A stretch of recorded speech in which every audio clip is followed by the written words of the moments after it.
Del 13 de mayo al 13 de octubre de 1917, la Virgen María se apareció en diversas ocasiones a 3 niños pastorcitos en la localidad de Fátima, en Portugal. Esto ocurrió hace 100 años, por lo tanto, en este año 2017 estamos celebrando el primer centenario de este acontecimiento celestial. Con esta ocasión, el Papa Francisco viajó a Fátima, presidió varias celebraciones, canonizó a 2 de estos niños videntes. Y porque usted lo pidió, hoy en El Pulso de la Fe le entregamos un programa especial sobre las celebraciones del primer centenario, pero en el que iremos mucho más allá. Nos adentraremos en los pendientes en torno a las solicitudes de la Virgen, conoceremos también más de El Secreto y veremos la situación que guarda hoy en la Iglesia y en el mundo estos mensajes de la Virgen María al mundo. Así que sea usted bienvenido a este programa.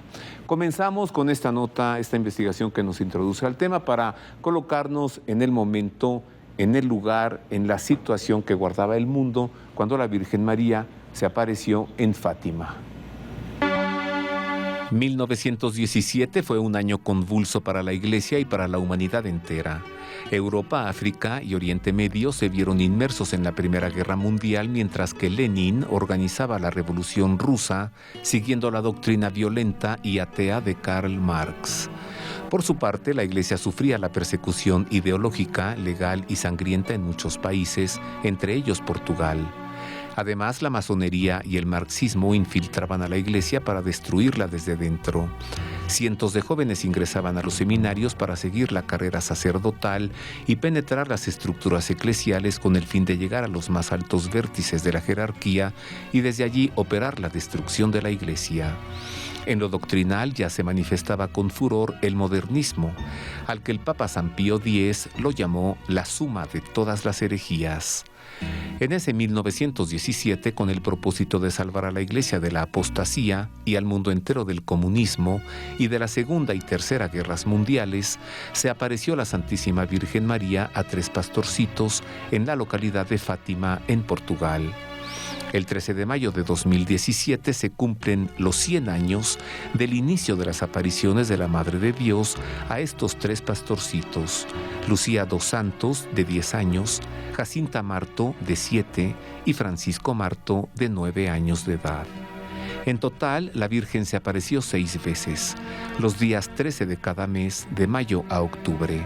Ese día, miles de personas creyeron en la veracidad de las apariciones, pues la Madre de Dios accedió a dar una prueba que se le había pedido, llevando a cabo el milagro del sol, del que hasta la prensa adversa a la Iglesia reportó su impresionante fenómeno cósmico. Esto para comenzar, queridos amigos, y como le decía, porque usted lo pidió. Roberto, entréganos un programa sobre Fátima, y además usted pidió que invitara a este hombre que no es una apreciación personal, es un hecho, pues de las más reconocidas autoridades en el tema de las apariciones marianas, las mariofanías. Luis Eduardo López Padilla ha escrito más de 20 libros. Casi podemos decir que tú eres el primer mexicano que escribió sobre el secreto de Fátima, ¿o no, Luis Eduardo? Pues sí, el año 2000 saqué un libro que se llama El Sol Eclipsado, sobre el tercer secreto de Fátima. Yo recuerdo aquel éxito de 1986, Advertencias Marianas. Así es. Y luego en el 2000 volviste sobre el tema de El Secreto de Fátima. Así es, en un libro intitulado El Sol Eclipsado, sobre lo que el Vaticano había publicado entonces. Bueno, a 100 años del acontecimiento en Fátima, a 100 años de las apariciones de la Virgen María, a 100 años de sus solicitudes, ¿qué apreciación te da la situación del mundo en este momento, después de que la Virgen María advirtió en torno a condenaciones, guerras, errores en el mundo? Así es. Estamos celebrando el centenario, pero me parece que hay muy poco que celebrar. Es decir, hemos llegado a 100 años. Pero la pregunta que habría que hacernos es: ¿se ha cumplido el propósito que María Santísima trajo en Fátima hace 100 años?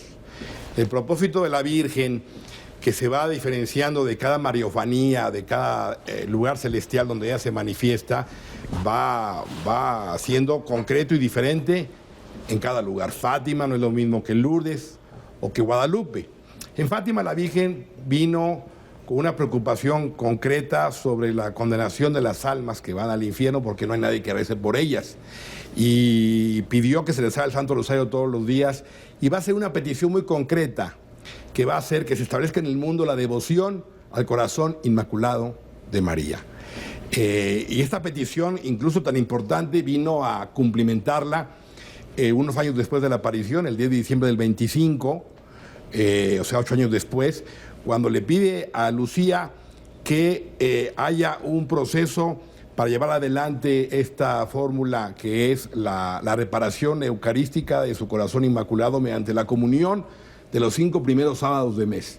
Esta devoción, que era el instrumento para que se lograra la paz en el mundo, prácticamente es desconocida y por tanto menos vivida.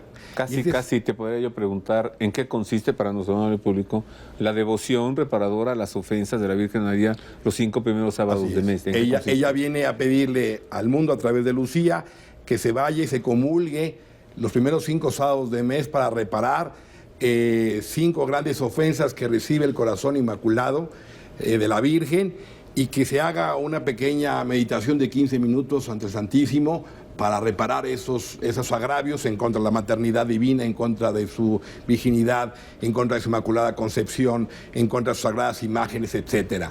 Esta importantísima devoción, que era un instrumento para alcanzar la paz en el mundo, prácticamente, repito, no se conoce, no se difundió, y eso es una manera de reprimir el pedido que María trajo en Fátima en el año 17. A ver, en 1917 son las apariciones, pero tú nos hablas de 1925. Sí. Entonces, las apariciones tienen continuidad posteriormente con Sor Lucía, ya como religiosa en los conventos. Así es, porque la propia María Santísima, cuando le va a revelar el secreto a Lucía el 13 de julio del 17, que es la tercera aparición, le dice que vendrá a pedir la consagración de Rusia a su corazón inmaculado y la devoción a ese propio corazón inmaculado, y esa petición se cumplimenta 8 años después, en el 25, y luego también 12 años después, en el 29, cuando va a solicitar la consagración de Rusia hecha por el Santo Padre en unión con todos los obispos del mundo,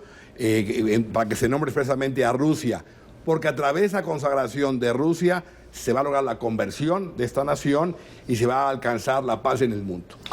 Mira, a través de un medio de comunicación vertiginoso que tú usas, Twitter, sí, me he dado cuenta que hay muchas personas que piensan que la consagración de Rusia no se ha hecho y muchas que piensan que ya se hizo.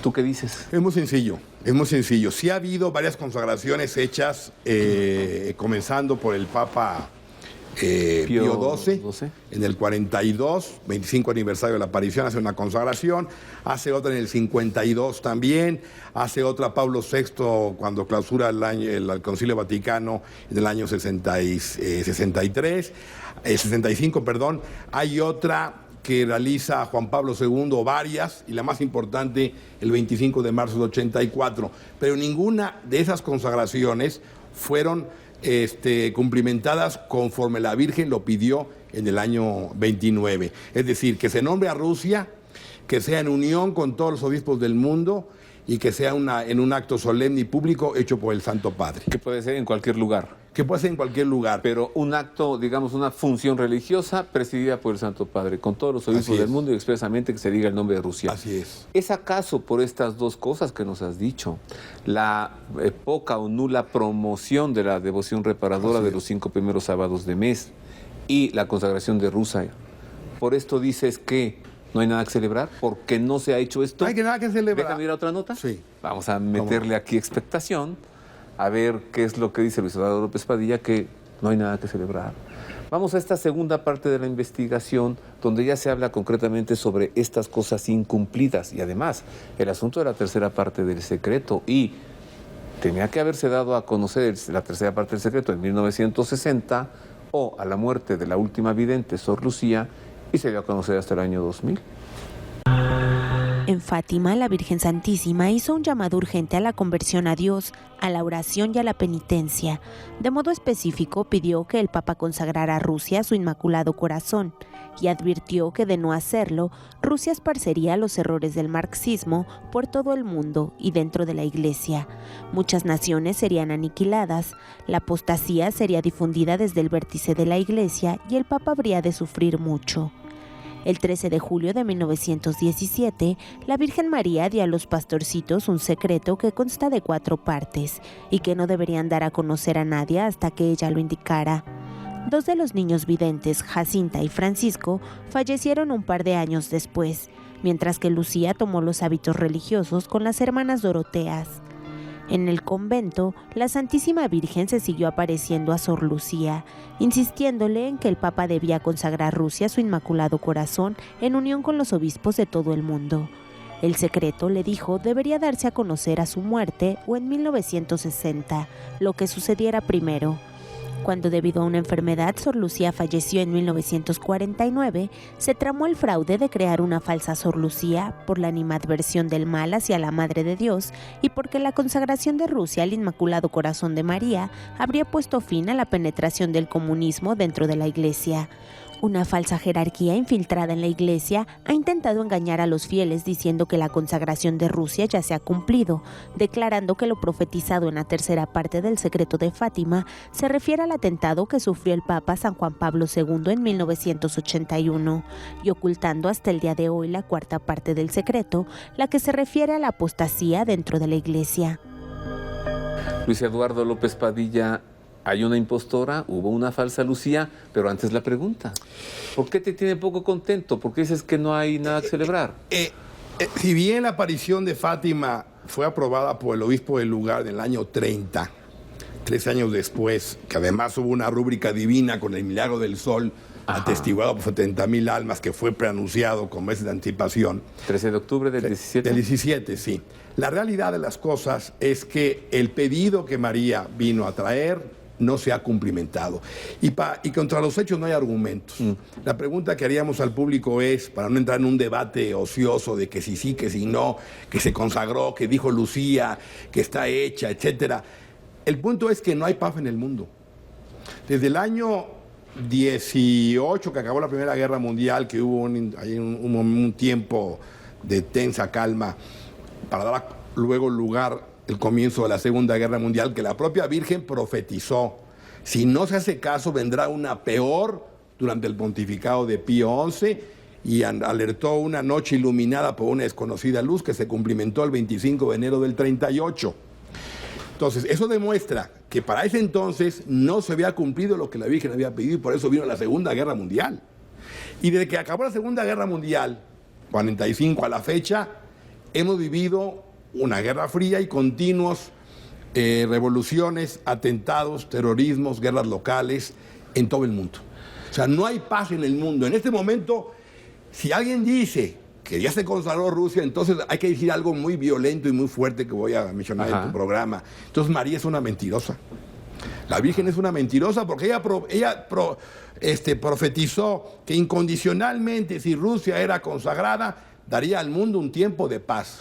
Y si hay paz actualmente en el mundo, entonces el Papa Francisco es otro mentiroso, porque en diversas y repetidas ocasiones Francisco ha dicho que ya se vive una tercera guerra mundial. En pedazos. Ha dicho en cuotas, en partes, en pedazos. Entonces es un hecho que no hay paz en el mundo. Entonces no hay paz en el mundo. Entonces, seamos claros, no se ha cumplido el mensaje de la Virgen, no se cumplió el propósito, y por tanto estamos viviendo a un triz no solo de una guerra, sino a un triz de una catástrofe de la Iglesia, que también tiene que ver con el secreto, que por si fuera poco, Roberto, no solo no se dio a conocer en el 60 como la Virgen lo pidió, sino que se dio en el 2000 de manera incompleta y con una interpretación de lo más increíblemente... Para nuestro público que no esté muy enterado del tema, a ver, la tercera parte del secreto es una visión. La Virgen le dio a los niños, ellos ven un obispo vestido de blanco que sale de una ciudad en ruinas, pasando por encima de cadáveres de sacerdotes religiosos y laicos, sube a una colina donde muere por proyectiles de soldados. Esa es la visión. Es correcto. se debió haber dado a conocer en el año 60 o a la muerte de Sor Lucía. Así es. Pero en el año 2000, precisamente con ocasión del gran jubileo, el 13 de mayo, se da a conocer esa visión, pero luego se explica. Este acontecimiento corresponde al atentado de Juan Pablo II sufrido el 13 de mayo de 1981 en la Plaza de San Pedro. Así es. No concuerdan las imágenes porque el Papa no huía de una ciudad en ruinas, no pasó por encima de los cadáveres de nadie, no subió a una colina y lo mejor, no murió. No murió. Entonces, por eso dice Luis Eduardo, la explicación no concuerda con la visión. Así es. A ver, se tenía que haber dado a conocer el secreto en 1960 o a la muerte de Sor Lucía. Según el informe que da el canónigo Bartas. Bien, algunas personas dicen, y esto va creciendo, muchos investigadores, muchos escritores hablan ya sobre el tema, por eso lo presentamos en esta investigación que hicimos, que como Sor Lucía supuestamente murió en el año 1949, se tenía que dar a conocer el secreto, ¿no? Y que por lo tanto la suplantaron, que ella realmente murió, que no murió en el 2005, sino que murió antes, y para no dar a conocer el secreto, entonces ponen a una mujer que la sustituya en el convento y la visten de religiosa. ¿Qué opinión te merece eso? Hombre, me parece un argumento poco o nada serio, un poco hasta de broma. Aunque los dientes sean diferentísimos totalmente y el perfil no, a ver, Roberto, de ambas mujeres. Roberto, sí, pero lo que tú no puedes es comparar dos imágenes de una mujer de 18 años con una mujer de 60. Pero más allá de eso, tú acabas de decir que la suplantaron para no dar a conocer el secreto en el... No, yo digo que dicen. Dicen, en el 49. Es que, momento, el secreto se describió en el año 44. Entendemos, por los estudios que se han hecho, que fue el día entre el 3 y el 9 de enero del 44, porque el 9 de enero le escribe Lucía a su obispo y dice, ya puse por escrito lo que vos me habéis pedido, que es el secreto. Ok, en el 44. Pero para el 49, Roberto, y para los que hacen esa interpretación, nadie conocía el contenido del secreto. Nadie tenía la más remota idea de qué era el contenido del secreto. Es más, probablemente ni muchos sabían que faltaba esa parte, porque Lucía la da a conocer apenas en su cuarta memoria, que hay una parte que no puede dar a conocer, y eso lo dijo en el año 40, a fin del 43. Entonces, ¿quién conocía eso? Nadie, ni el Papa, porque el secreto estaba en un sobre sellado y lacrado en Lisboa, en Portugal. Entonces, decir que para no dar a conocer el secreto, sí, el secreto se llegó a conocer por primera vez hasta el año 59, que lo lee entonces Juan XXIII, en presencia de su secretario particular. Debo hacer una pausa, pero entonces, si Lucía murió después o antes o después, la Virgen dijo, el secreto se debe dar a conocer al público, se entiende, o sea, no al Papa, a toda... Al mundo. A tu muerte o en el año 60. Te dejo la pregunta. Sí. ¿Por qué no se dio a conocer en 1960? ¿Por qué hasta el año 2000, 40 años después? ¿Acaso tuvo que ser balaceado el Papa en 1981 para que pusiera su atención en Fátima y fuera a Fátima con la y coronara a la Virgen con la bala puesta allí? O sea, hacemos una pausa, volvemos con esto y con mucho más, ¿eh?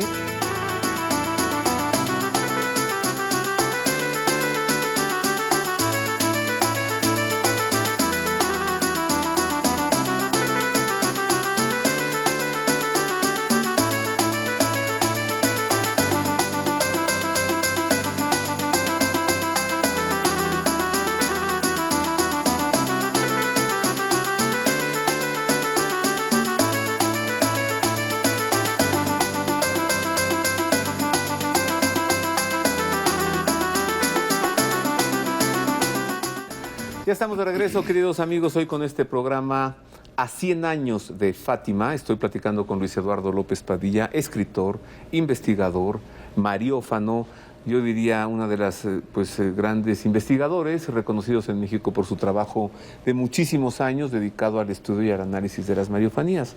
Tenemos muchos tweets, Luis Eduardo, la gente está muy contenta contigo, entonces vamos a seguirle durante la semana, ¿no? Si nos puedes dar más información a través del Twitter. En pantalla la cuenta de Twitter del programa, de un servidor y también López Padilla. A mí es @LópezPadilla7. Vámonos al 12 de mayo, vámonos a Portugal, el Papa Francisco está allí, son imágenes de colección porque, bueno, o sea, quedarán para la historia, ¿no? El Papa celebrando 100 años, vamos a la primera parte del viaje apostólico, estuvo allí 12 y 13 de mayo, imágenes del 12 de mayo, mire. 24 horas para orar a los pies de María, icono de la fuerza revolucionaria de la ternura, madre atenta y solícita de los últimos y de los excluidos. El 19º viaje apostólico del Papa Francisco fue una peregrinación mariana al santuario de Nuestra Señora de Fátima, con motivo del centenario de las apariciones de la Bienaventurada Virgen en la cueva de Iría. Dos palabras caracterizan a Fátima y su mensaje. Son la palabra cuidado y la palabra esperanza. El Papa Francisco habla mucho de esperanza y también del cuidado de la casa común que es nuestra casa. El mensaje de Fátima es un mensaje que nos comunica la presencia de Dios que cuida a la humanidad en los momentos que más lo necesita, que cuida toda la creación. Dios está aquí y en esto está el signo de su presencia. Hay una carta pastoral que escribieron los obispos portugueses con motivo del centenario de Fátima que se titula Fátima, signo de esperanza para nuestro tiempo. Actuemos de manera que la esperanza no sea teórica, sino praxis que debe de verdad hacerse camino en las personas y que habita en el corazón de Dios. Por eso María, Madre de la Esperanza, ocupa un lugar tan especial y tiene esta fuerza de lugar de esperanza. Viernes 12 de mayo, el pontífice aterrizó en la base aérea de Monterreal, recibido entre otros por el presidente de la República, Marcelo Nuno Duarte Rebelo de Sousa, con quien conversa en privado en una sala de la torre de control. A continuación, un traslado en helicóptero y luego en papamóvil conduce al Papa Bergoglio al santuario de Nuestra Señora de Fátima, primero a la Capilla de las Apariciones, construida en 1919 en el lugar donde se encuentra la encina donde apareció la Virgen. En un silencio surreal y conmovido de toda la plaza, el Papa Bergoglio se recoge en oración durante casi 10 minutos, siguiendo el ejemplo de los beatos Francisco y Jacinta, que junto con su prima Lucía fueron testigos de aquellos extraordinarios acontecimientos. El pontífice implora la conversión del corazón de los hombres y la paz entre las gentes, en un mundo donde demasiado a menudo se derrama hoy la sangre de inocentes en guerras incomprensibles. Recorreremos así todas las rutas.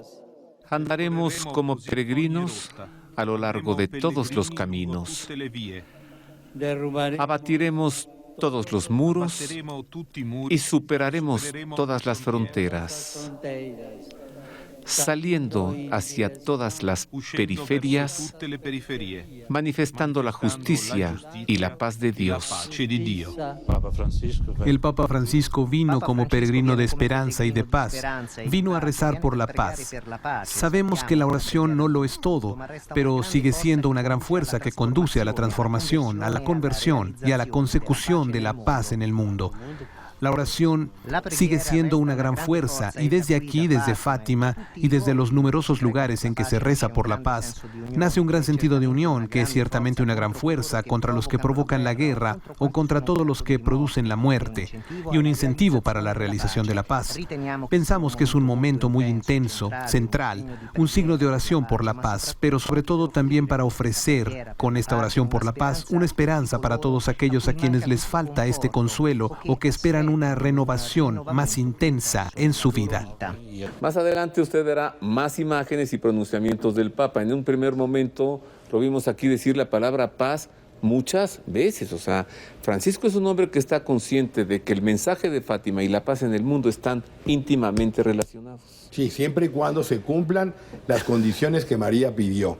Y lamentablemente, repito, si no hay paz en el mundo, luego no se han cumplido las condiciones y en gran medida no se ha cumplido por culpa de todos nosotros.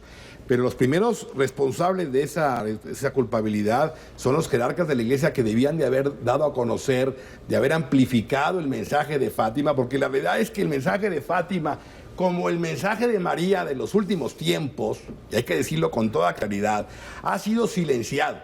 Ha sido perseguido y reprimido por la alta jerarquía. Nosotros que nos dedicamos a difundir el mensaje mariano, somos constantemente señalados, perseguidos, obstaculizados para dar a conocer un mensaje que ya el cardenal Ratzinger había dicho. Wow. Era un signo de los tiempos, las apariciones de la Virgen, porque estamos viendo un dramatismo político y religioso terrible que pone al borde de la condenación las almas al infierno, que es lo que la Virgen vino a pedir en Fátima. En tus palabras yo encuentro un trasfondo muy serio que es la ¿Cómo lo diré? Pues, lo trataré de ser suave. El odio del demonio a la Virgen María. Sí, claro. O sea, ¿encuentras relación aquí? Acallar el mensaje mariano. El demonio ha sido muy astuto y muy hábil para poder obstaculizar el mensaje, no solo de Fátima, el mensaje traído por la Virgen en los últimos 200 años al mundo para pedir llamar a la conversión y para advertir lo que va a venir al mundo y a la iglesia si no nos convertimos. Entonces yo te pongo este punto muy sencillo. Si Fátima, que es una aparición aprobada por el obispo en el año 30. Bueno, que ha sido por la sede apostólica. Que ha sido visitada por Pablo VI, que fue visitada por Juan Pablo II, por Benedicto XVI, por Francisco, que los niños están ya canonizados, que es una aparición casi parte del magisterio de la iglesia. Ha sido reprimida. Imagínate el resto de las apariciones marianas hoy en día. Pues es claro que no hay ninguna difusión del mensaje. Aquí está lo que dijo el Papa sobre Medjugorje, que él no podía visualizar a la Virgen como una señora que esté mandando mensajes a un día y a una hora. Tenemos ahí las imágenes, lo dijo en el avión de regreso de Fátima. Hombre, de Portugal a Roma, lo dijo, lo vamos a ver más adelante. Sí. Vámonos otra vez a Fátima, ya que quiere seguir oyendo al Papa. El poder de la oración con toda su fuerza para conmover se expresa especialmente por la noche, cuando la amplia plaza del santuario de Nuestra Señora de Fátima se viste de luces para el rezo del rosario. Sus cuentas permiten al Evangelio reemprender su camino en la vida de cada uno y alivia las heridas de los desheredados e infelices a quienes se les ha robado el presente, de los excluidos y abandonados a quienes se les ha robado el futuro, de los huérfanos y víctimas de la injusticia a quienes no se les ha permitido tener un pasado. Ante un mar de lucecitas, el Papa Francisco habla de aquella que dio un rostro humano al Hijo del Padre Eterno. Siempre que miramos a María, volvemos a creer en la fuerza revolucionaria de la ternura y del cariño. En ella vemos que la humildad y la ternura no son virtudes de los débiles, sino de los fuertes, que no necesitan maltratar a los demás para sentirse importantes. La oración es algo especial, algo que nos une a Dios, nos pone en contacto con el Señor, y Dios nos escucha. Lo hace siempre, incluso cuando creemos que no. A veces le pedimos cosas que aparentemente el Señor parece que no nos concede y nosotros creemos que Dios no nos ha dado lo que le habíamos pedido, pero Dios nos escucha y nos da aquello que necesitamos.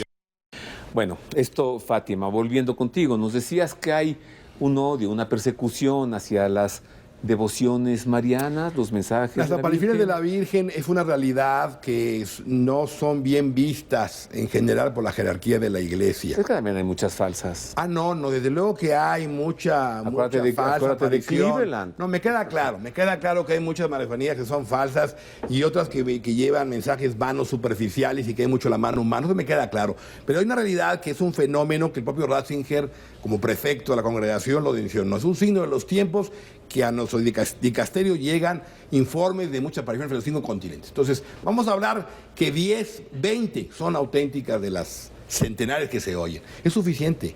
Pero esas 10 o 20 que son auténticas no son difundidas, no son aprobadas, no son amplificadas para conocer el mensaje que María ha traído en los últimos 200 años. A eso me refiero. Y un punto concreto y ejemplar es Fátima. Si Fátima ha sido aprobada, sin embargo, su propósito que María trajo al mundo no ha sido cumplimentado, no ha sido puesto por obra de parte de los que debieran haberlo hecho, como los papas. Esa es la realidad.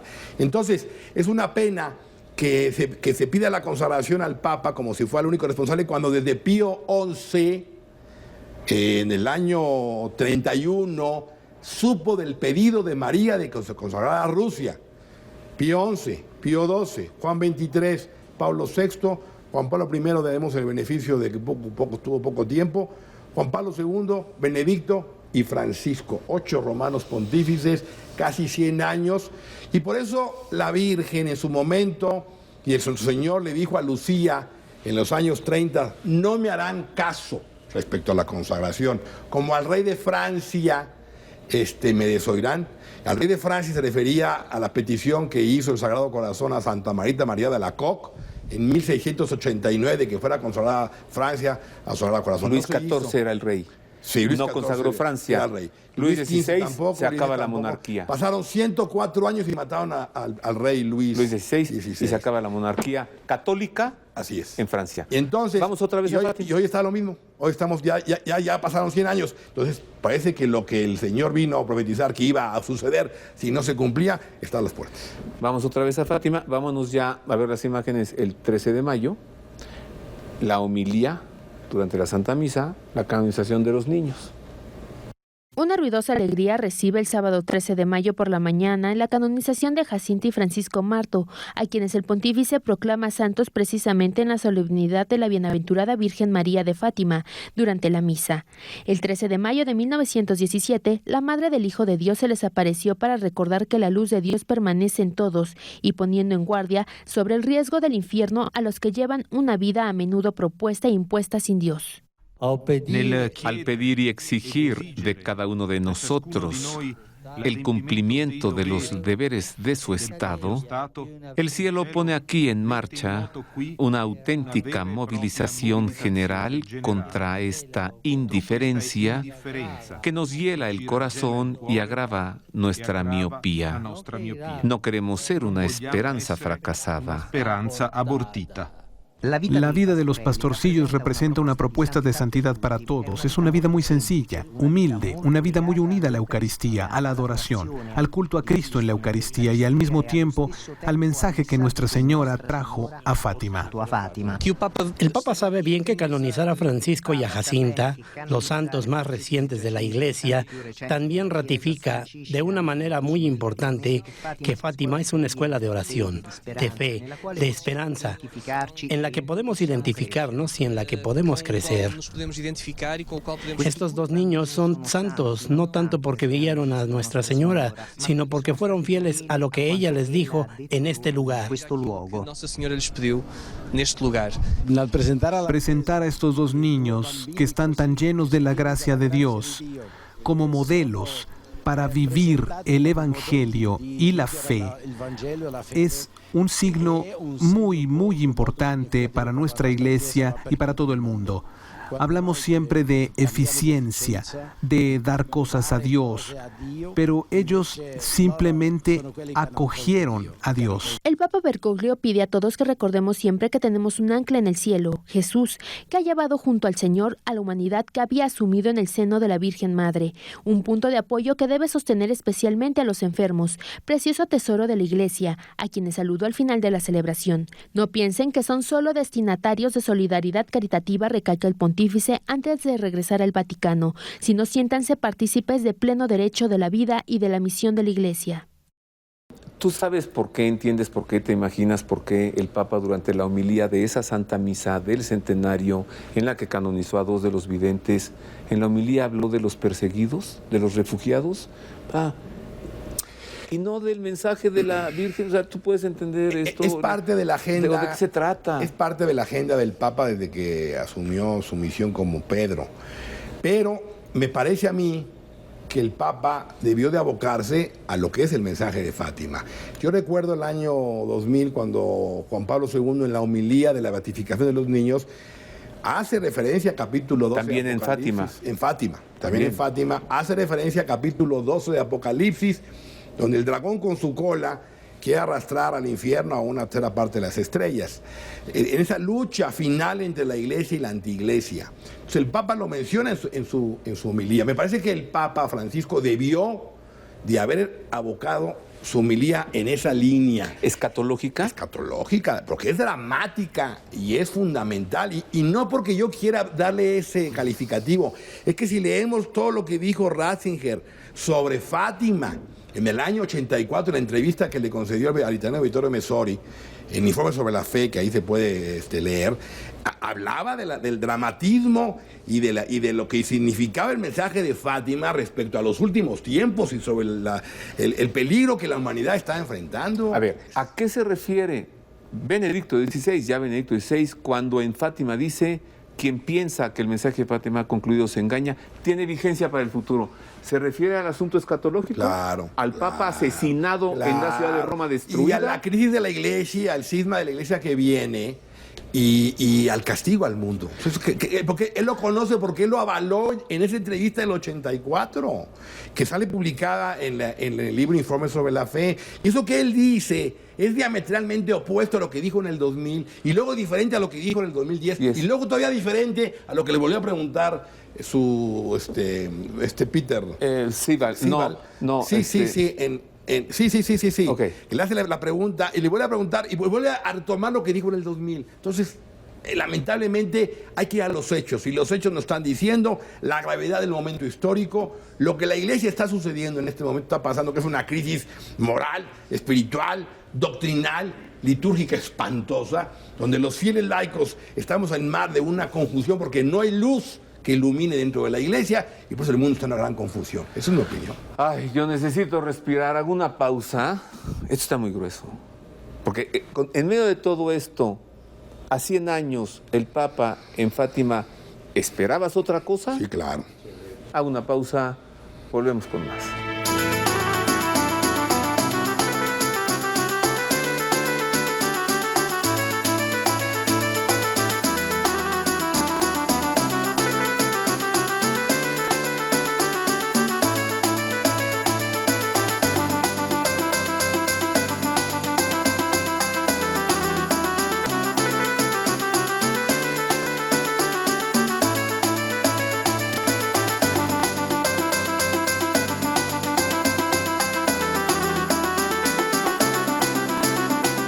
Y estamos de regreso, queridos amigos, en este programa dedicado al primer centenario de las apariciones de la Bienaventurada Virgen María en Fátima, Portugal. Les invito a que nos acerquemos a conocer a estos 3 niños que tuvieron el privilegio de conocer personalmente a la Virgen Madre de Dios. Los videntes de Fátima fueron 3 niños pastorcitos. Francisco Marto, quien vio a la Virgen a la edad de 9 años y murió a los 11.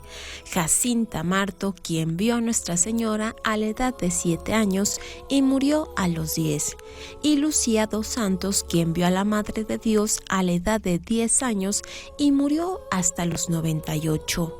Entre el 13 de mayo y el 13 de octubre de 1917, a Jacinta, Francisco y Lucía les fue concedido el privilegio de ver a la Virgen María en Cova de Iria, Portugal. A partir de esa experiencia sobrenatural, los 3 niños tuvieron una sola aspiración: rezar y sufrir de acuerdo con la petición de la Virgen María.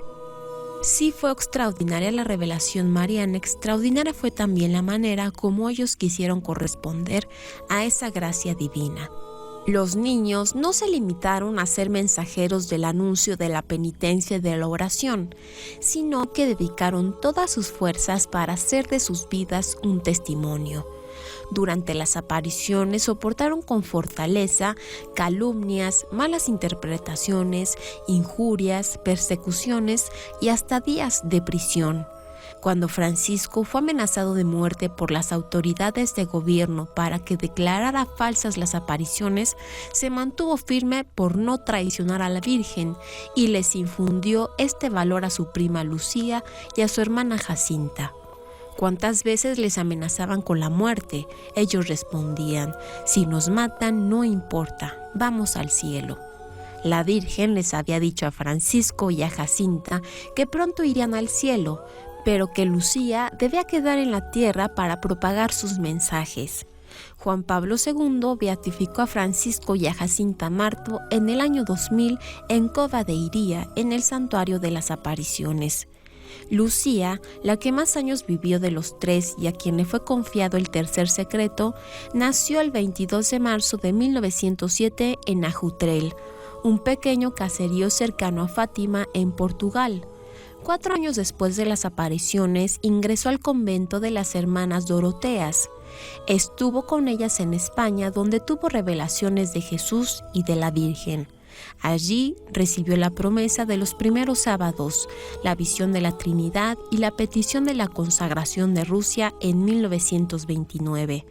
En 1948 ingresó al convento del Carmelo Descalzo en Coimbra, Portugal, donde profesó sus votos como carmelita en 1949. Allí escribió 2 volúmenes con sus memorias y los llamamientos del mensaje de Fátima. Murió el 13 de febrero de 2005 en su convento del Carmelo, donde aún era visitada por la Virgen y a donde Juan Pablo II acudió a conversar con ella. Jacinta y Francisco fueron canonizados por el Papa Francisco el 13 de mayo de 2017. Continuamos, queridos amigos, en Más del Pulso de la Fe, porque usted lo pidió, este programa sobre Fátima a 100 años de las apariciones, con Luis Eduardo López Padilla. Bien, Marisa nos ha presentado a los videntes, 2 de ellos beatificados y canonizados. Sor Lucía, su proceso de beatificación ya está en fase romana. Pero hablando un poco más de los niños, Luis Eduardo, tú dinos cosas que sabes de ellos. Yo simplemente te presento esta pregunta. Le preguntan cuándo moriremos, o sea, a los hermanitos. Ustedes en breve. Lucía vivirá un poco más. O sea, ¿un poco más? ¿Casi un siglo? ¿Eso es un poco más? Ella murió en el 2005 y nació en 1907. De 97 años. Sí. Eso es un poco más. ¿Tú quieres vivir un poco más? No, pero yo no le daría a eso importancia alguna, porque el término que el cielo puede utilizar en breve y un poco más se queda exclusivamente a decisión del cielo. O sea, bueno, no podemos medirlo con el coloquial concepto temporal que tenemos nosotros aquí en Latín. De acuerdo. ¿Cómo era el trato? No vemos después. Pues, sí. ¿Cómo era el trato entre la Virgen María y los niños videntes? ¿Cómo se conducían con ella? Mira, es importante dejar en claro todo este tema de los videntes y la Virgen María. Todos estos niños tienen gracias gratis. Es decir, María se les aparece no por mérito de los niños, sino por una especial gratuidad que el cielo da, en la que permite tener acceso al mundo sobrenatural para darles un mensaje. Siempre que María se aparece, lo hace con un propósito fundamental. Y en el caso de Fátima, la principal vidente es Lucía. Francisco y Jacinta solo van a actuar como testigos de Lucía. O sea, en realidad estos 2 son testigos del mensaje que va a recibir Lucía. Por eso Lucía ve, habla y oye a la Virgen. En cambio, Lucía nada más ve y oye. No, Lucía ve, oye y habla con ella. Jacinta ve y oye nada más, pero no habla con ella. No habla con ella. Y Francisco nada más veía, ni oía ni hablaba. Esto es importante mencionarlo porque cuando da a conocer el secreto la Virgen el 13 de julio del 17, le dice al final, a Francisco sí se lo puedes decir. ¿Qué le puedes decir? Lo que él ya vio, pero no oyó.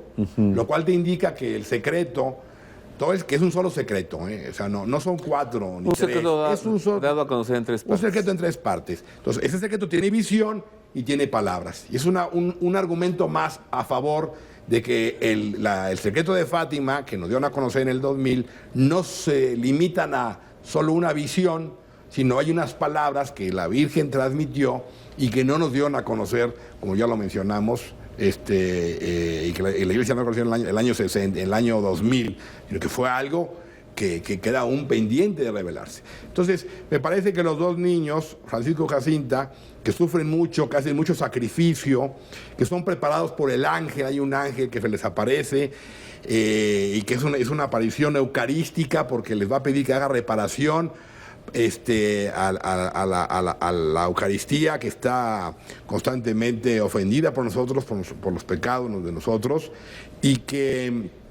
y de alguna manera van a preparar el encuentro con la madre del Señor. Pero les invitaba a rezar el rosario todos los días para obtener la paz en el mundo, lo cual te indica la importancia del rezo del Santo Rosario para alcanzar la paz, cosa que te indica también que no hay muchas o importantes propuestas de la Iglesia para que en las diócesis se rece el Santo Rosario. Me hubiera gustado que el Papa, en la homilía de este 2017, hubiera recordado la importancia. El 13 de mayo. El 13 de mayo del rezo del Santo Rosario. A ver, pero los niños hacían todos los días. Pero mira, Luis Eduardo. Y el sacrificio también que Francisco y Jacinta hicieron como reparación que la Virgen les pedía. Eso es lo que el Papa no dijo en Fátima, pero lo que dijo en el avión de Portugal a Roma. Decir que la Virgen no establece citas para hablar con gente, que no estableció citas con estos niños. Así es. Que no estableció citas con Bernadette Soubirous. Sí. Que no estableció citas con San Juan Diego. Sí. O sea, es una cosa que la Virgen hace. Claro. Dice, quiero que estés aquí los siguientes días, Así. a tal hora, a tal fecha. Así es. Pero el Papa dijo que no. Y también dijo que ella no es directora de una oficina de telégrafos. La expresión es irónica, Es ¿no? poco feliz. Bueno, vamos a ver el momento, Sí. ¿no? Hay quien ya dice, esperamos más la rueda de prensa en el avión que todo lo que diga en las celebraciones, ¿no? Gracias a la televisión, mire, vámonos a subirnos al Papa en el vuelo de regreso de Portugal a Roma y vea usted hacia la parte final de la nota cómo él se refiere a la Virgen María como no es una directora de una oficina de telégrafos, claro, no lo es, pero ¿a qué se refiere? El mensaje de paz y de esperanza, allí donde la oración y la devoción de los fieles fluyen como un río desde hace más de 100 años. La canonización de los pastorcillos videntes Francisco y Jacinta Marto, pero también los testimonios más espinosos de la Iglesia y los internacionales, como el fenómeno migratorio y el encuentro con el presidente americano Donald Trump. Estos fueron los temas centrales de la rueda de prensa del Papa Bergoglio en el vuelo de regreso de Fátima, su 19º viaje apostólico que ha puesto en el corazón del pontífice, según sus palabras, una felicidad y unas fuerzas renovadas por la mirada de María. Así, al hablar de Trump, Francisco insiste una vez más en el diálogo, mensajero de la paz. Es preciso buscar las puertas que por lo menos están un poco abiertas para entrar y hablar sobre las cosas comunes e ir hacia adelante, paso a paso. La paz es artesanal, se hace todos los días. También la amistad entre las personas, el conocimiento mutuo, el aprecio son artesanales, se hacen todos los días. El respeto al otro, decir lo que se piensa, pero con respeto, caminar juntos. Caminar juntos como hermanos. En esto insiste también el Papa mientras responde a una pregunta relativa a las controversias y los obstáculos con la Fraternidad San Pío X, dirigida por Monseñor Felay, y la posibilidad de un acuerdo que le dé un estatus oficial dentro de la Iglesia que según Francisco no sería tan inminente, pero caminar y dialogar es la vía privilegiada también en la relación con la Iglesia evangélica, que admite el Papa, después del viaje a Suecia, ha tenido un notable impulso. Hay que esperar paso siempre. Usted sabe que Dios es el Dios de las sorpresas. No debemos detenernos nunca. Siempre ir adelante. El pontífice recuerda entonces los momentos más intensos e impactantes de la visita a la Virgen de Fátima. Precisamente el día recordaba un periodista de La Nación en que hace 25 años Jorge Mario Bergoglio fue nombrado obispo auxiliar de Buenos Aires. He hablado un poco de esto con la Virgen. Le he pedido perdón por todos mis errores, pero ayer me acordé de la coincidencia. Después del asunto de las ONGs envueltas en el escándalo por el acuerdo con los pilotos de barco que transportan a los migrantes por el Mediterráneo, el delicado tema de los abusos a menores y las recientes dimisiones de la Comisión Vaticana, instituida para ello de la señora Mary Collins, que había lamentado con Francisco el retraso y la falta de resolución de más de 30,000 casos. Es una mujer valiente que quiere trabajar. Ha hecho esta acusación y tiene un poco de razón. ¿Por qué? Porque hay muchos casos atrasados. Hay un protocolo que se debe cumplir, pero hay poca gente. Hace falta más gente capaz de esto. El Papa reserva especial atención a una pregunta sobre las presuntas apariciones de la Virgen en Medjugorje, lugar que suscita el fervor religioso de muchos fieles, por lo que Benedicto XVI creó una comisión ex profeso presidida por el cardenal Ruini sobre la cuestión, para la que ha nombrado un encargado. Francisco expresó su opinión. Yo personalmente soy más malo. Yo prefiero la Virgen Madre, nuestra madre y no la Virgen jefa de una oficina de telégrafos que envía un mensaje todos los días a tal hora. Esta no es la madre de Jesús. Está el informe Ruini, por supuesto, pero también está el aspecto espiritual y pastoral, gente que va allí y que se convierte, gente que encuentra a Dios, que cambia de vida. Así lo dijo Luis Eduardo. Mira, un poco en beneficio del dicho del Papa, se refiere a Medjugorje, porque la pregunta del reportero fue ¿qué similitud encuentra entre Medjugorje y Fátima? Y él responde así. Entonces, entendemos que se refiere a Medjugorje, pero involucra a todas las mariofanías, ¿o no? Sí, el comentario es poco feliz. Es poco feliz. Y es la segunda vez que lo dice. Esa manía de estar contestando sin una previa dirección de sus asesores, de lo que deba de decir, no deba de decir, o sea, por escrito, para evitar algo que puede malinterpretarse. Pues yo te voy a decir una cosa horrible, horrible. Sí. Yo soy comunicador y hay un recurso que es el siguiente, ¿eh?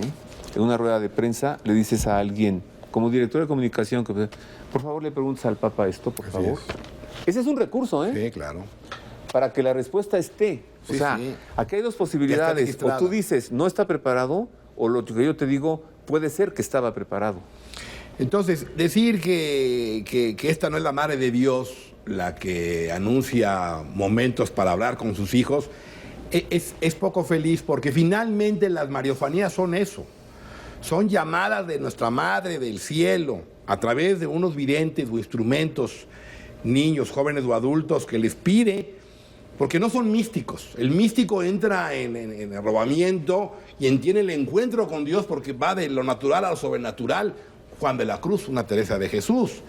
Pero el vidente no es místico, es un niño común y corriente, un joven que no tiene todavía la gracia adquirida por méritos. Entonces tiene que ir una irrupción de lo sobrenatural a lo natural. Y María entonces dice, quiero que vengas aquí hasta la hora para hablarte un mensaje porque quiero decir tal y cual cosa. Y es lo que ha hecho María en los últimos 200 años.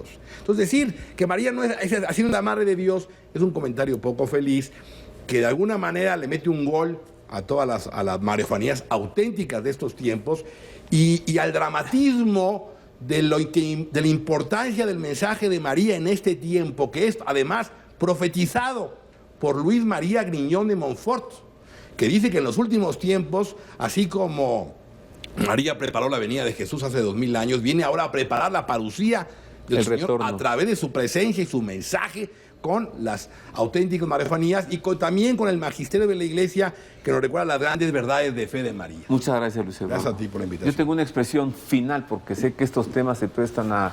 Luego cada quien entiende lo que quiere. No es que la Virgen vaya a mandar estos desastres y calamidades. No es que el cielo nos lo mande por no haber hecho. Es que una madre advierte a sus hijos. Es como si le dijera a su mamá, al no ver a su hijo que estudia, vas a reprobar el examen mañana. O sea, no es que ella haga que lo repruebe. Si no estudia, repruebas. Lo ve llegar, ¿no? Pero si se pone a estudiar, pues ya no reprueba. Entonces, ella advirtió lo que puede suceder. Así es. Muchas gracias por haber estado con nosotros. Gracias de nuevo, Gracias, Luis Roberto, Eduardo, por la invitación. Está usted complacido, Fátima, 100 años. Y como tenemos todavía hasta octubre para continuar con el centenario, le prometo más programas sobre Fátima. Feliz semana. Gracias. Dios le guarde.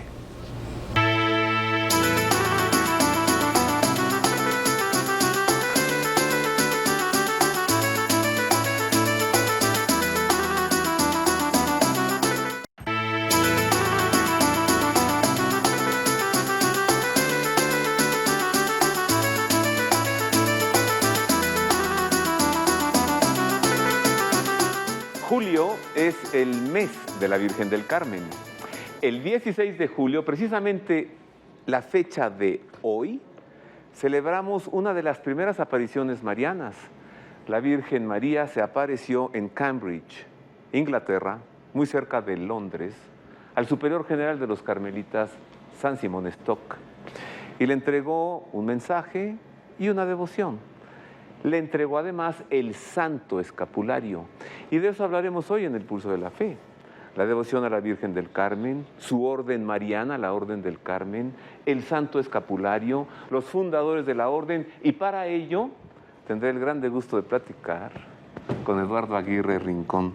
Bienvenido. Gracias, Roberto. Eduardo, muchas conocido gracias por muchísima gente con mucho cariño como Archie. Es que eras pelirrojo, ahora sí, ya eres canoso. Ya soy peliblanco. Peliblanco. ¿Por qué esta devoción? ¿Por qué este domingo, hoy 16 de julio, todo el mundo acude a los santuarios, a las iglesias de la Virgen del Carmen en todo el mundo? Porque tú lo has dicho, un 16 de julio de 1251, la Virgen se le aparece a San Simón Stock, porque él le había pedido a la Virgen un signo de su amor y de su protección. Resulta que los carmelitas no habían llegado de Palestina a Occidente. Entonces ya estaban muchísimas órdenes religiosas, los benedictinos, los camaldulenses, los premonstratenses, los cartujos, los cistercienses, los franciscanos, los dominicos, los agustinos, por mencionar algunos. Ajá. Y en Europa, en Occidente. En Occidente, en Europa. Y cuando llegan los carmelitas a Europa, se establecen en Inglaterra. En Inglaterra. Y entonces los llaman advenedizos. Y además es una orden mariana por excelencia. Ajá. Es la primera orden mariana. Y entonces empiezan las envidias, empiezan las intrigas, empieza el chisme, se arma un hecatombe. Y entonces San Simón Stock, desesperado porque querían suprimir a los hermanos de María, le pide a la Virgen un privilegio, un signo de su amor y de su protección. Y entonces la Santísima Virgen aparece. ¿Y cómo se lo pide? Con una oración bellísima. A ver. Traigo mi acordeón. Ajá. Dice San Simón Stock. Esta era la oración diaria, la oración de muchas veces al día con la que San Simón Stock, superior general de los carmelitas, duro y dale con la Virgen María, para que le entregara este signo, este privilegio, sí, este signo de protección a su orden mariana. A su orden mariana. ¿Y cómo le decía? Le decía...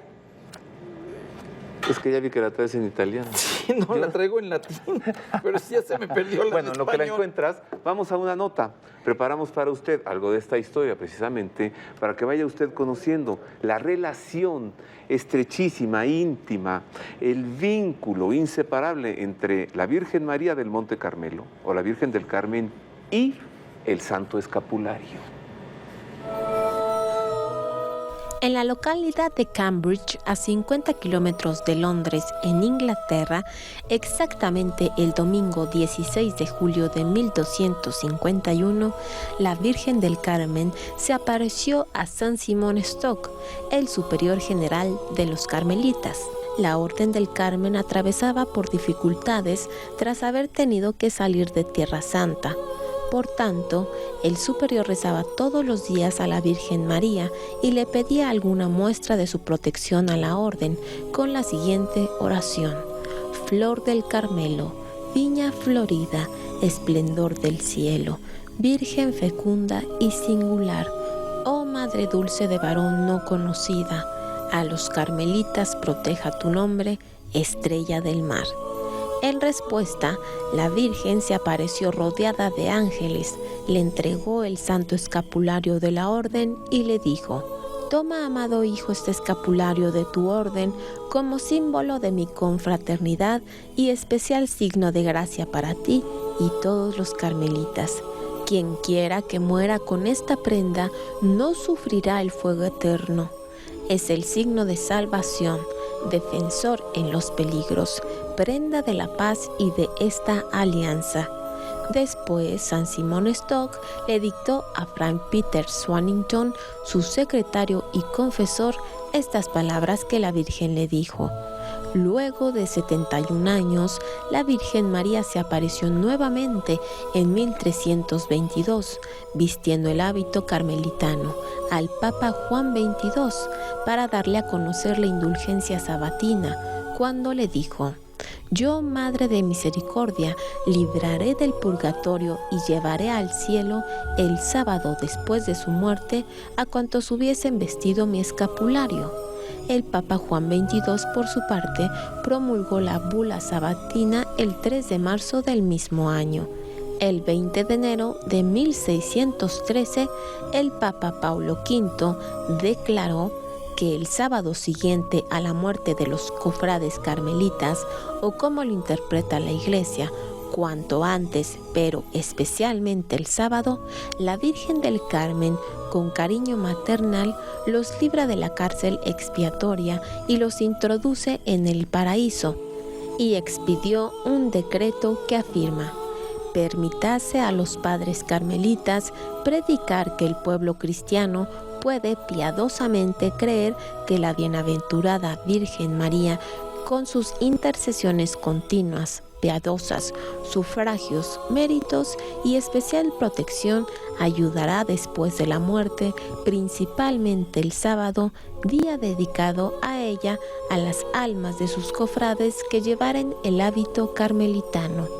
El escapulario es, así, un sacramental mariano, un símbolo de la protección de la Madre de Dios a sus devotos y un signo de su consagración a María. Si se puede hacer más por hacer menos, es el amor de una madre.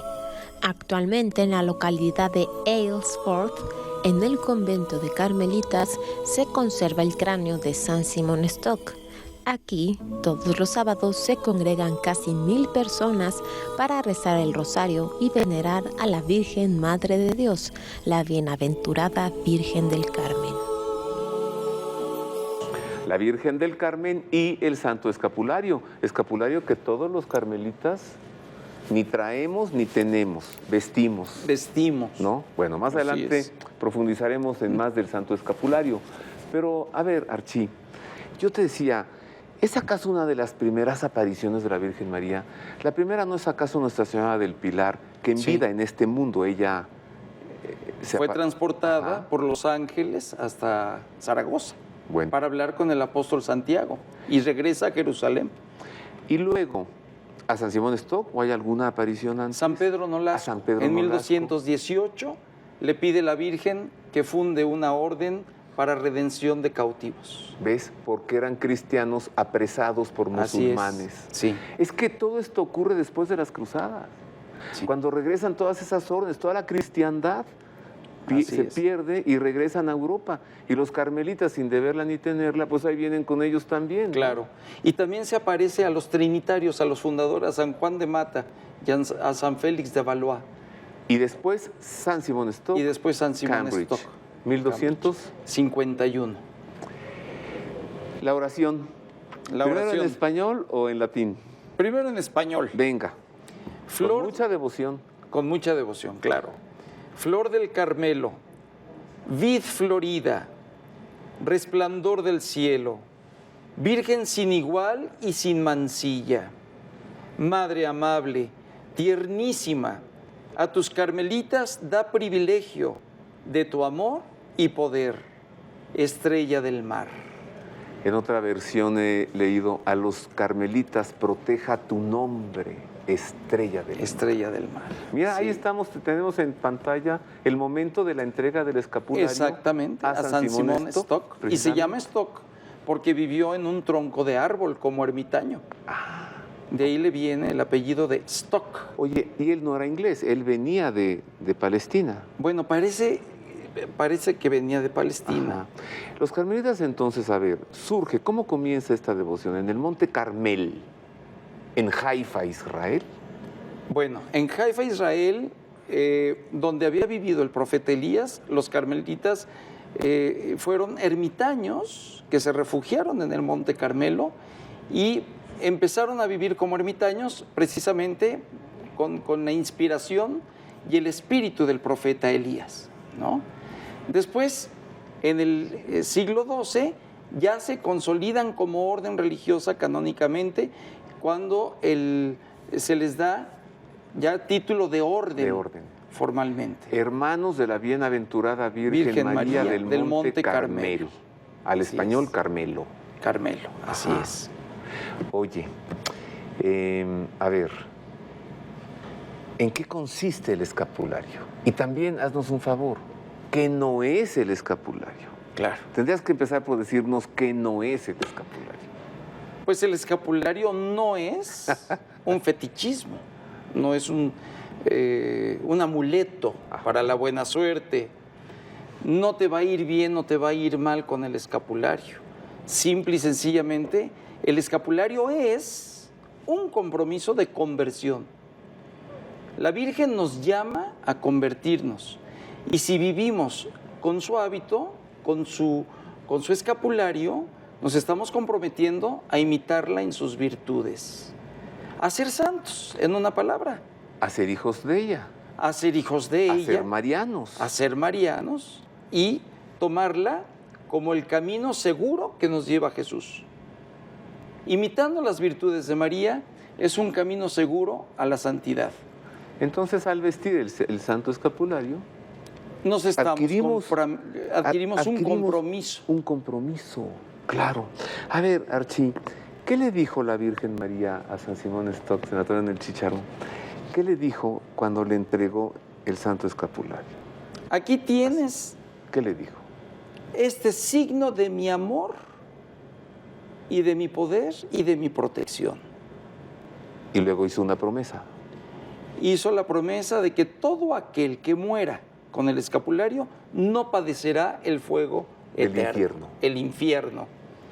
¿Y tú qué sabes que unos pocos años después, en Aviñón, Francia, se le aparece al Papa Juan XXII? Juan XXII.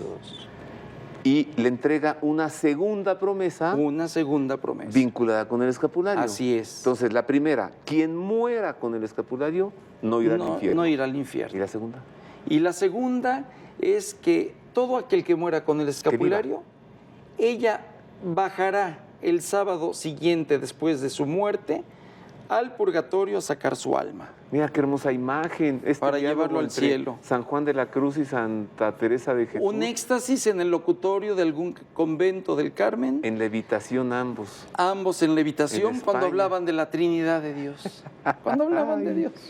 Oye, te dijo una vez un obispo, a ver, Roberto, ¿tú crees que toda la iglesia debería ser carmelita? Le dije, sí. Pues sí. ¿Y sabes qué me contestó? Estaríamos mejor. Sí. Es que es una orden llena de espiritualidad, de diálogo con Dios.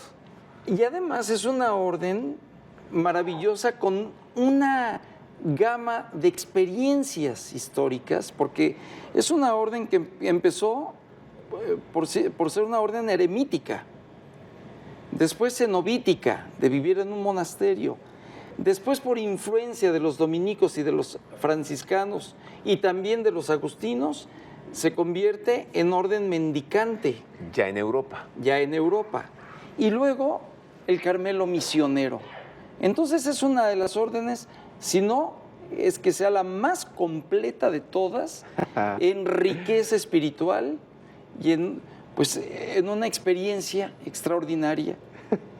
Quien nos está escuchando, algún sacerdote podría de pensar, bueno, estos han de pensar están locos por que la iglesia debería ser carmelita. Pues sí, estaríamos mejor. ¿Y por qué lo digo? Por la oración. La oración es fundamental. ¿Por qué se relaciona tanto el Carmelo con la oración? Deja ponerme mi escapulario porque ya me siento raro sin él. El espíritu propio, el carisma de la Orden del Carmen es vivir en obsequio de Jesucristo imitando a María. Cada carmelita es un obsequio a Cristo, como cada cristiano debe serlo. Por eso bien dices tú que todos los cristianos deberíamos de ser carmelitas, porque todos los cristianos debemos de ser un obsequio, sentirnos un obsequio y hacernos dignos para hacer un obsequio digno a Dios, imitando las virtudes de María. Fíjate esta expresión, a Cristo por María. A Cristo por María. Es el camino más rápido. Así es. Es el camino seguro. Así es. Oye, Vamos a ver otra nota que investigamos también sobre la orden. Vamos a conocer más información sobre esta orden, sus orígenes y mucho más de lo que ya nos platicó Eduardo Aguirre, pero conozcamos algo más. Mire. El origen de la Orden del Carmen es sencillo y modesto. Data del siglo XII, en los alrededores del Monte Carmelo en Tierra Santa, cuando un grupo de cruzados dejaron las armas para vivir en comunidad tratando de emular al profeta Elías en obsequio de Jesucristo y de la Virgen María. El primer documento histórico de la orden es la Regla de San Alberto de 1209. Las primeras constituciones son de 1281 y la primera mención de su nombre data de 1247 de una bula dirigida por el Papa a los hermanos de Santa María del Monte Carmelo. Con la reforma de la Orden de 1562, implementada por Santa Teresa de Jesús y San Juan de la Cruz para retomar la regla inicial de pobreza y humildad, surge la descalcez en el Carmelo y con ella los carmelitas descalzos, distinguidos por vivir una vida ascética y contemplativa, por su práctica de la oración para el diálogo con Dios y por su devoción a la Virgen María, hermosura del Carmelo, patrona de la orden y protectora de los carmelitas. En 1251 la Virgen se le había aparecido al padre prior San Simón Stock para entregarle el hábito de la orden y el santo escapulario como signo de su maternal protección. Los primeros carmelitas llegaron a México en 1585. Fray Juan de la Cruz había sido nombrado el primer padre provincial para nuestro país, aunque no pudo llegar pues cayó enfermo antes de embarcarse y al poco tiempo murió. Sin embargo, los frailes carmelitas fundaron conventos y edificaron iglesias guiados por su fuerza fundadora y por su espíritu de oración. Las monjas carmelitas pronto llegaron a México y llenaron el país de sus fundaciones, inspiradas por la Santa Madre, Santa Teresa de Jesús. En el siglo XXI, la Orden del Carmen es un reducto de espiritualidad, de oración y de mística que se vive en sus conventos e iglesias esparcidos por todo el mundo. Yo no sé si esté usted disfrutando tanto este programa como un servidor. Estoy verdaderamente... Además, que hoy sea 16 de julio, que este domingo estemos celebrando esta... ¿Fiesta o solemnidad? Solemnidad para los carmelitas, bueno, pues... Claro. Bueno, me decías hace rato, todos los cristianos y católicos deberíamos ser, ahora díselo a nuestro público. Pues todos los católicos deberíamos de ser carmelitas, cartujos, pasionistas, redentoristas, agustinos, dominicos, mercedarios, jesuitas, dominicos, franciscanos, jesuitas, claro. ¿Por qué? ¿Por qué se fundan todas las órdenes religiosas? Cada orden religiosa se funda por dar respuesta a una necesidad en la iglesia. Y esto es muy interesante. Por eso hay tantas órdenes religiosas. San Juan de Dios se da cuenta de que nadie quiere a los locos y él se hace pasar por loco para que lo encierren con ellos y empieza a descubrir que la locura no es estar endemoniado, sino que es una enfermedad mental y es el primer fundador de los manicomios. Los juaninos. Los juaninos. Y Teresa de Calcuta se da cuenta que en los miserables, en los muertos de hambre, en los abandonados, la escoria de la humanidad, está Cristo. Y funda su comunidad, claro, por la caridad. San Pablo de la Cruz, el fundador de los pasionistas, funda su congregación para predicar el amor a la pasión de Cristo. ¿Te acordaste del padre? Del padre Mariano Ambrosini. Que está muy contento. Vamos a saludarlo, está en el cielo. En el cielo, por supuesto que sí. ¿Cumplió 102 años? 102 años, contando sus 9 meses de gestación, porque eso peleaba siempre. ¿Y apagó sus 102 velas? Pues no sé si apagaría sus 102 velas. Yo supe que le pusieron una, la apagó y dijo, empiezo con la cuenta otra vez. Así es. Mariano Ambrosini, pasionista. Sí, pasionista. Oye, ¿qué diferencia hay entre una orden y una congregación, porque de pronto ya deja de haber órdenes y comienzan las congregaciones, las sociedades de vida apostólica, los movimientos. Sí, las órdenes religiosas son aquellas comunidades fundadas muy antiguas con votos solemnes.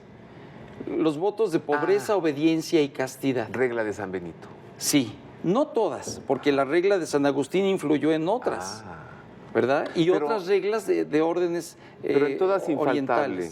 Pobreza, castidad y obediencia. Y obediencia, que son los consejos evangélicos, todo parte de la Sagrada Escritura. ¿Verdad? Todo tiene su fundamento en la Sagrada Escritura. Entonces, las congregaciones ya fueron comunidades de vida activa, más que de vida contemplativa, de vida activa, y ya no tanto de votos solemnes como de votos perpetuos. Y ya no tanto de monasterios o conventos, sino de escuelas, hospitales. De escuelas, hospitales y misiones. Ay, ¿cómo sabes tanto? Pues, sabes tú también mucho. Entonces, el Carmelo es de las primeras órdenes. Quizá. A ver, ¿quién es el fundador del Carmelo? Quizá la primera orden, ¿eh? Quizá. La primera de todas. Sí. Sus orígenes se encuentran, a ver si no digo algo muy aventurado, antes de Cristo. Bueno, en el Antiguo Testamento. Hay una versión antigua, una tradición antigua, que coloca al profeta Elías, incluso en la iconografía religiosa, como el fundador de la Orden del Carmen. No solo el padre espiritual, como muchos carmelitas dicen, modernos, sino antiguamente se decía que era el fundador. Si tú vas a la Catedral Metropolitana de México, vas a ver un cuadro bellísimo ovalado donde está la Virgen Reina de los Patriarcas. Y está, en primer lugar, Abraham, Moisés y Elías. Y Elías como fundador de los carmelitas. ¿Cuándo nos llevas a catedral a ver ese óvalo? Cuando tú me digas y cuando... Saliendo de aquí. Saliendo de aquí, vamos. Y es que Eduardo Aguirre, o Archie, desde hace muchos años hace una cosa maravillosa. De veras que cómo nuestro Señor le da a cada quien donde anunciar el Evangelio, ¿no? Y lo que él hace desde hace muchos años es que convoca a personas o peregrinos y nos lleva, porque yo he tenido la aventura de ir varias veces, a diversas iglesias de la Ciudad de México o de otras ciudades y nos va mostrando la arquitectura, las esculturas, la pintura, el arte sacro y además evangeliza. Sí. Hagamos una pausa. Muy bien. Volvemos con esto y con más. Hoy, 16 de julio, solemnidad de la Virgen del Carmen. Viva la Virgen del Carmen. Viña Florida. A los carmelitas proteja tu nombre. Estrella del mar.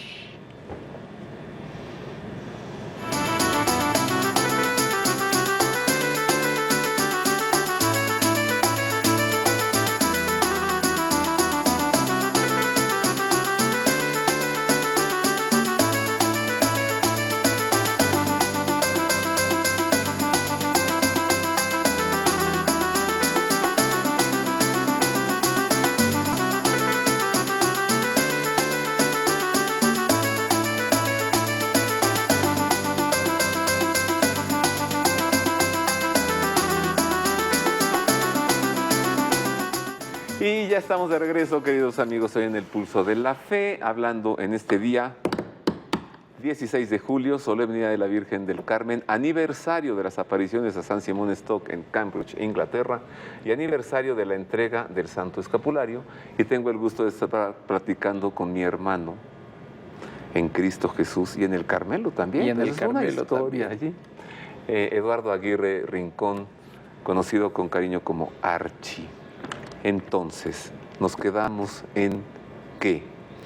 Nos decías que no es el escapulario, que sí es el escapulario. Si yo muero con el escapulario, la Virgen me libra del infierno. Sí. Y si toda la vida la paso vistiendo el escapulario, sí, me saca del purgatorio. Claro. A donde seguramente iremos mucho. Siempre y cuando con el escapulario hayas defendido en tu vida el estado de gracia. Defender la gracia. ¿La mía? Es decir, ¿La mía? Sí. ¿La propia también, y la de los demás? Y la de los demás. ¿Qué es la gracia? La amistad con Dios. Claro. Eso es la gracia. La unión con Dios. Y estar dentro de un proceso de santidad, de santificación, y ayudar a los demás a santificarse. O sea, no pensar que si porque traigo el escapulario ya libré todo esto. Exactamente, ¿no? Sino... imagínate, me pongo un escapulario y tomo un lanzallamas y mato a medio mundo y entonces me voy al cielo porque muero con el escapulario después de matar. O sea, pues no. Mi actitud de vida junto es una con el actitud escapulario. de vida, claro. ¿Y cómo fue que la Virgen María obtuvo de su divino hijo esta gracia tan... Bueno, ella grande? como madre obtiene todo lo que quiere de su hijo. Todo lo ¿No que habrá quiere. ayudado San José, oye? Ayudó mucho San José. Porque San José es patrono del Carmelo. Por supuesto. Y ayudaron otros dos que están muy relegados. Los padres de María San Joaquín y los Santa. abuelos de Jesús. San Joaquín y Santa Ana. Porque este mes es el mes de la Virgen del Carmen, pero también el 20 de julio es el profeta Elías. Ah. Y el 26 de julio, San Joaquín y Santa Ana. Los abuelitos. Y los carmelitas fundan el primer convento en toda América dedicado a San Joaquín, que tiene una escultura extraordinaria, que probablemente sea guatemalteca porque aquí en México no se dio tanto la escultura, pero tenemos una escultura extraordinaria en un convento extraordinario, que es el convento de San Joaquín. Que le da nombre a la colonia. Que le da nombre a la Río San colonia, Joaquín, que le y al dio río. nombre al río, claro. Atrás del Panteón Francés. Atrás del Panteón Francés de San Cierto Joaquín. que el Panteón Francés fue el huerto de los carmelitas. Y esta es la primera fundación en América. En América, de una iglesia y un convento dedicados a San Joaquín. A San Joaquín. A ver, entonces, fundador del Carmelo, San Elías, y bueno, por supuesto, evidentemente, la Virgen María. Sí, Hace versión su orden antigua. para Versión ella. antigua, el profeta Elías. Y luego, ¿qué sucede con los carmelitas descalzos? Hablemos de la fundadora de la descalcez, Claro. del Carmelo Descalzo, una segunda orden, pero ahora llevada a la descalcez, a la recuperación de la sencillez. Y para eso está aquí Marisa O'Farrill, que nos va a presentar a esta fundadora del Carmelo Descalzo, Santa Teresa de Jesús.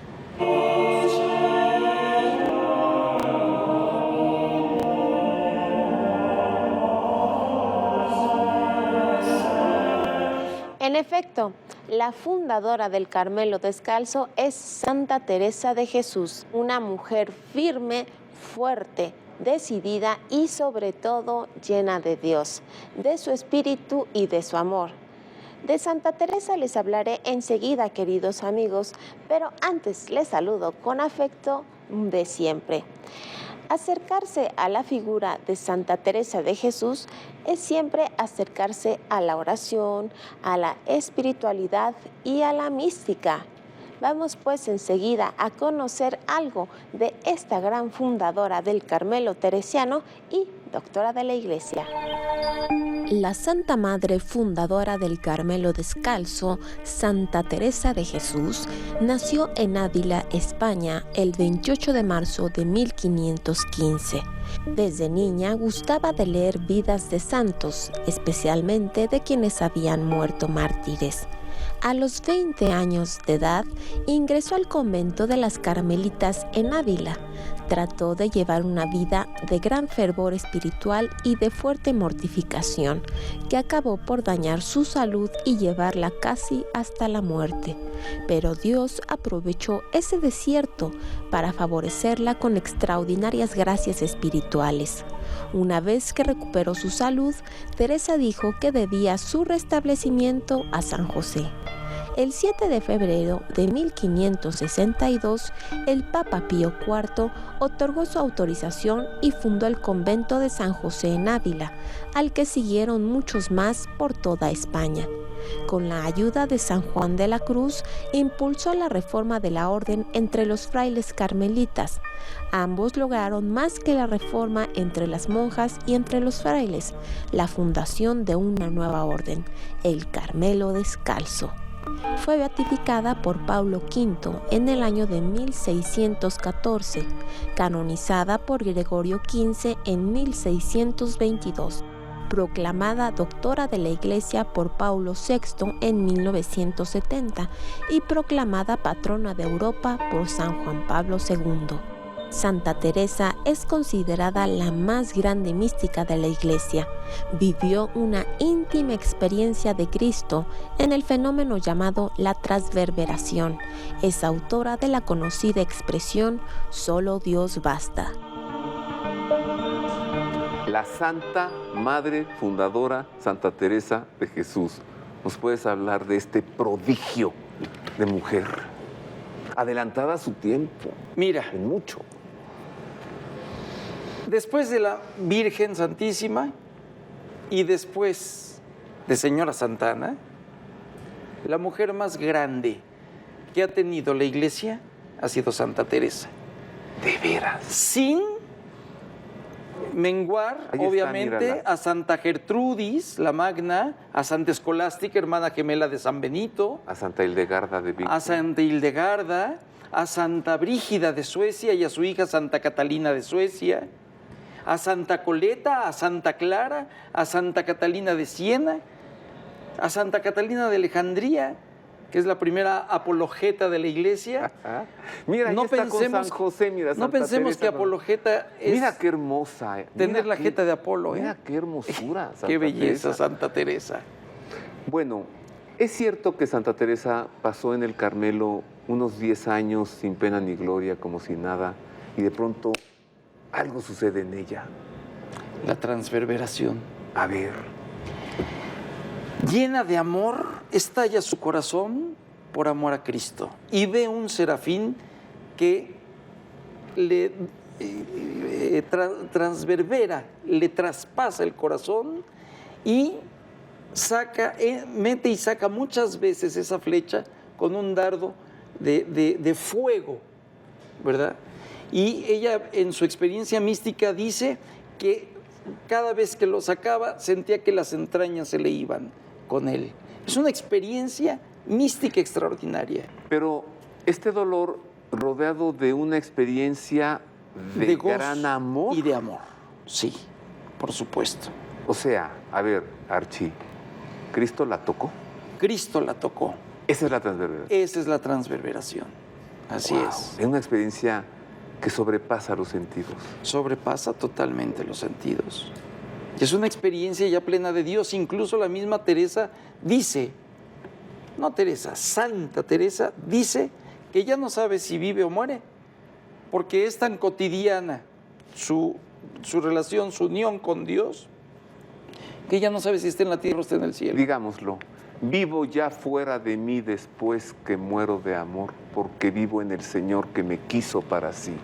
Así Cuando es. el corazón le di, puso en él este letrero, que muero, Porque no muero. Así es. Oye, Y además una poesía exacta, precisa, ¿verdad? Y una mujer iletrada, ¿de veras? que la mujer no tenía ningún acceso a la universidad. A la universidad. Ahí está otra vez, mira. Es su experiencia, es la experiencia de Santa Teresa con Cristo. ¿Cuáles con son el las Señor. grandes obras de la Santa Madre? El libro de su vida, el libro de las fundaciones, ¿Las moradas? las moradas, desde luego, y algunas poesías, aunque no es tan poeta como San Juan de la Cruz. San Juan de la Cruz, ella es más teóloga y San Juan de la Cruz es más poeta. Es el más poeta de los santos y el más santo de los poetas. Ajá. Pero Santa Teresa es más teóloga que San Juan, ¿verdad? Ay, Santa Teresa de Jesús, fíjate, no es una santa de veladoras, ¿eh? No. Pero qué gran teóloga, como has dicho. Así es. Bueno, hagamos otra pausa. Al regresar, San Juan de la Cruz. San Juan de la Sí, Cruz. porque si Teresa lleva la reforma al Carmelo y la fundación de la Descalcés, Sí. San Juan de la Cruz lo lleva con los frailes, ¿no? Así es. Con los frailes. Nada te turbe, nada te espante. Todo se pasa. Dios no se muda. La paciencia todo lo alcanza. Quien a Dios tiene, nada le falta. solo Dios basta.